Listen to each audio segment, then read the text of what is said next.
BPBD Makassar antisipasi banjir saat pencoblosan. Banjir mengancam pelaksanaan pemilihan umum, Pemilu 2024 di Kota Makassar. Momentum pencoblosan tepatnya pada 14 Februari 2024 masih dalam puncak musim hujan.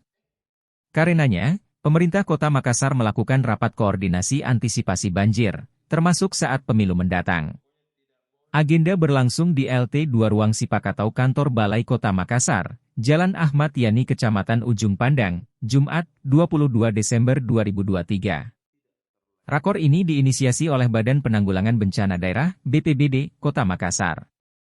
Dari rakor ini, ada 4 kecamatan yang menjadi perhatian.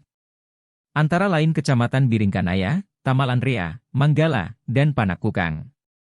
Kepala Kesatuan Bangsa dan Politik, Kesbangpol, Makassar, Zainal Ibrahim mengatakan, semua wilayah rawan banjir perlu didata dengan baik.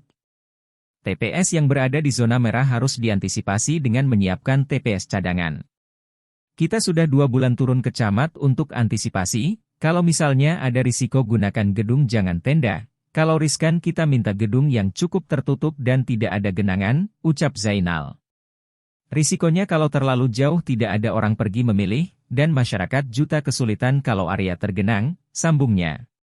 Besar harapan Kesbangpol agar BPBD baik kota maupun provinsi, serta Basarnas memberikan bantuan. Termasuk pada saat distribusi logistik ke wilayah kepulauan. Menurutnya, dengan cuaca yang tak menentu membutuhkan armada yang mumpuni agar surat suara dan logistik lainnya sampai dengan kondisi yang layak, tidak rusak. Kami minta bantuan Basarnas dan Kalak, BPBD, untuk distribusi logistik, wilayah dataran tidak masalah, yang masalah kepulauan, kita minta perahu karet dari BPBD, ujarnya. Sementara itu, Kepala Pelaksana BPBD Kota Makassar Ahmad Hendra Hakamuddin mengatakan, selain 4 kecamatan rawan banjir, kecamatan lainnya juga patut diwaspadai. Seperti pada Februari lalu, ada 12 kecamatan yang dilanda banjir.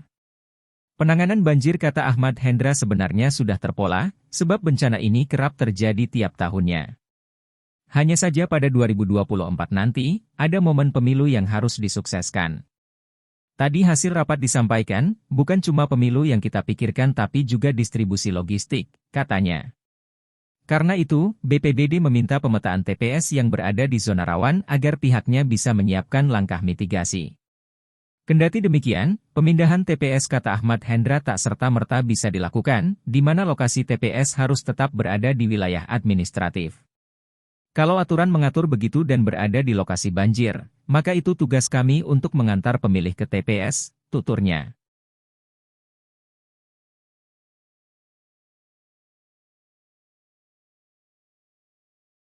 Download Tribun X sekarang, menghadirkan lokal menjadi Indonesia.